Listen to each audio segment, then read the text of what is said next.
कल जब बजट भाषण सुना उसके बाद मेरा पहला एक्रोनिम निकाला मैंने, वो था RRR, रिस्पॉन्सिव, रिस्पॉन्सिबल, रिफॉर्मिस्ट और मैंने कहा रिवॉल्यूशनरी।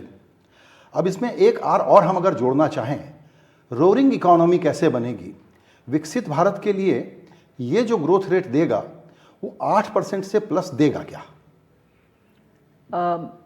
8% देगा ये तो ज़रूर हम सब एक्सपेक्टेशन रख सकते हैं। मैं देख रही हूँ कि अगले 20 साल 25 साल के लिए भारत का फंडामेंटल्स आज ठीक है, मैक्रो इकोनॉमिक फंडामेंटल्स। इसको और मजबूत करने के लिए हम कदम उठाना चाहिए। इसमें प्रधानमंत्री जी पहले से ही हमें गाइडेंस देते रहे कि इस साल के बजट के लिए आप पूरे अच्छा सा तैयारी करो कि फंडामेंटल स्ट्रॉन्ग करने के लिए। और उसमें एक और पहलू ऐड भी किए माननीय प्रधानमंत्री जी ने कि मध्यम वर्ग जो हमें ऑनेस्ट टैक्स पेयर के नाते टैक्स भरते रह रहे हैं, उनके लिए हम कुछ करना है। तो क्या करना है, आप कुछ वर्कआउट करके आओ। ये था उनकी गाइडेंस शुरुआत से ही। जी, तो क्या मैं ये इंटरप्रेट कर सकता हूँ कि चूंकि सरकार का फोकस बिल्कुल सबसे ज़्यादा गरीब, पिछड़े, दलित लोगों पर ज़्यादा रहा, गरीबों पर ज़्यादा रहा, रूरल एरिया पे ज़्यादा रहा, मिडिल क्लास कहीं ना कहीं नेग्लेक्ट हो गया, जो कि बिल्कुल आपका एक कोर है भारत के लिए, आबादी भले ही छोटी हो, तो उस नेग्लेक्ट को एड्रेस करने का कोशिश किया गया है।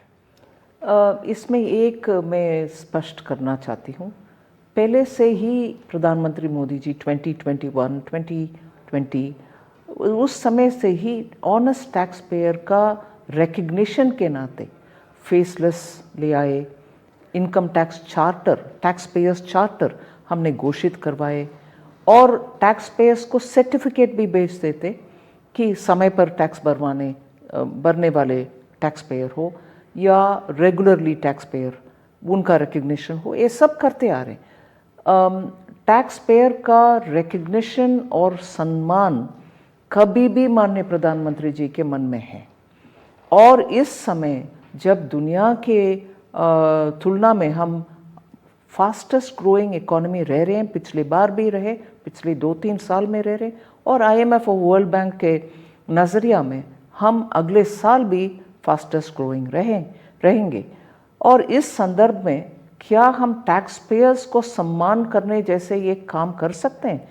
इस गाइडेंस के नाते हम काम किए, इसीलिए इस बार इनकम टैक्स का ये प्रपोजल हम ले आए।